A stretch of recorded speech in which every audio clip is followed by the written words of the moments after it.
Right now, somewhere in the world, someone is being told their brain isn't working the way it should.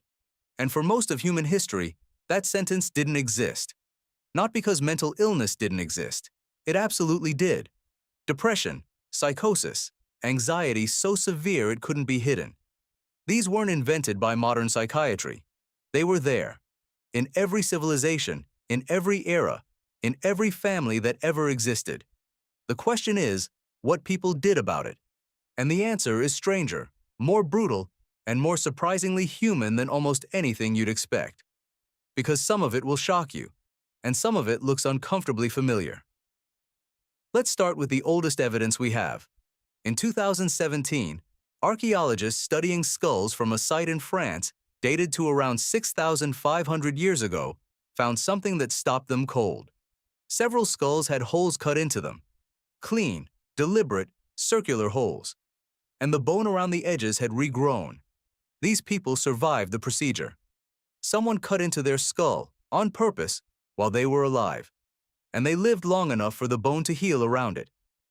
This is called trepanation. And it is the oldest surgical procedure ever documented in the human record. Across Europe, Africa, South America, and Asia, archaeologists have found thousands of trepanned skulls spanning tens of thousands of years. The procedure appears on every inhabited continent independently. Different cultures, no contact with each other, arriving at the same answer. Cut a hole in the skull. Let whatever's inside out. The question is why? And here is where it gets complicated. Some trepanned skulls show signs of head trauma, fractures, bleeding beneath the bone. Those cases look like attempts at surgery in the modern sense. Relieve pressure, remove fragments, save a life. But others don't. No injury, no fracture. The person was simply unwell in a way nobody could see or explain, and someone decided the answer was in the head. The dominant belief in most ancient cultures wasn't that the mind was broken. It was that something had gotten inside it, a spirit, a demon, a god who was displeased. Mental illness wasn't a disorder of the brain, it was an invasion. And if something had gotten in, you needed to let it out. In ancient Mesopotamia, roughly 5,000 years ago, the Babylonians had an entire medical system built around this idea. They had professional healers called ashipu, who were responsible for diagnosing spiritual causes of illness. If a person was behaving erratically, hearing things, unable to function, the ashipu would analyze their symptoms, consult omens, and identify which god or demon was responsible. Then they prescribed rituals, incantations, specific prayers delivered at specific times, offerings made to the right deity, amulets worn against the body. These weren't dismissals of the suffering. They were structured, documented responses to it. The Babylonians actually wrote their diagnoses down. Clay tablets survive.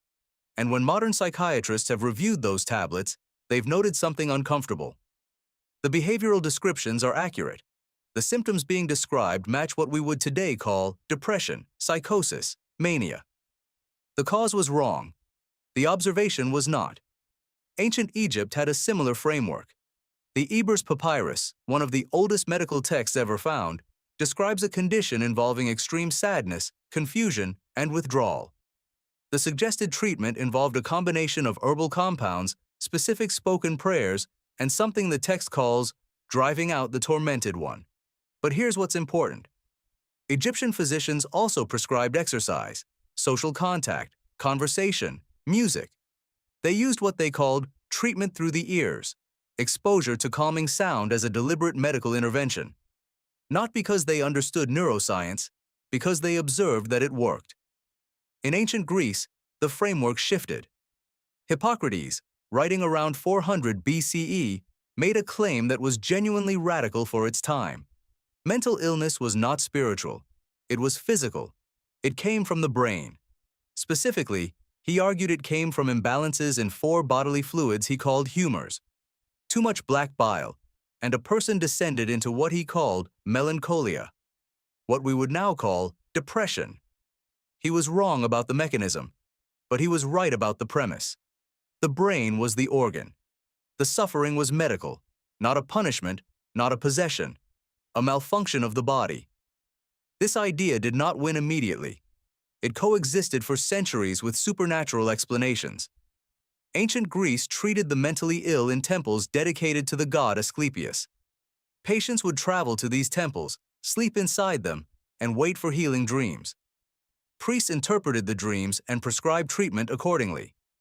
But inside those same temples, the treatments also included baths, diet changes, physical exercise, and something the Greeks called catharsis, the deliberate inducing of strong emotion through theater, music, and storytelling as a method of psychological release. The Greeks were doing talk-adjacent therapy inside religious healing centers 2,000 years before anyone used the word therapy. Ancient China approached it differently again. Traditional Chinese medicine located mental illness not in spiritual invasion and not in a single organ, but in a disruption of the flow of energy through the whole body. Grief damaged the lungs. Fear damaged the kidneys. Excessive rumination damaged the spleen. The mind and body were not separate systems. They were one system, and any point of disruption could spread. Treatment was accordingly holistic: acupuncture, herbal formulas, dietary adjustment, and crucially, emotional regulation as a medical practice. Patients were taught to manage their internal states not as a character improvement, but as medicine. But not every ancient culture got this right, not even close. The Roman approach to severe mental illness was frequently brutal. Those who could not be managed were chained, isolated. In some documented cases, beaten on the theory that physical shock could drive out what was wrong. The physician Celsus recommended prolonged starvation, sudden terror, and humiliation as treatments for madness, not fringe ideas. Documented mainstream Roman medicine. Medieval Europe inherited the supernatural framework and made it darker. By the height of the medieval period, severe mental illness was often interpreted as demonic possession or evidence of a pact with evil forces. The consequences ranged from exorcism to execution. Thousands of people who were almost certainly experiencing psychosis, mania, or severe depression were killed for it. And yet, even inside this period, something else existed. The first dedicated institution for the mentally ill in the Western world was opened in Valencia, Spain, in 1409. It was founded by a monk, and its stated purpose was humane care. Patients were housed, fed, and treated rather than imprisoned or killed. It was not universal. It was not without its own brutalities, but it existed. Which points to something that runs through all of this. In every era, in every culture, there were people who looked at someone whose mind was suffering and decided the answer was care. Not always effectively, not always with the right understanding. But the impulse to respond to mental suffering with something other than fear was never absent from the human record. The trepaned skulls with healed edges, the Babylonian physicians cataloging symptoms, the Greek temples with their baths and their music, the Chinese doctors treating grief as a medical condition. They were working with wrong maps, but they were trying to reach the same place. The brain breaking down is not new. The question of what to do about it is not new. We have just been answering it, badly and sometimes well, for as long as we have been human.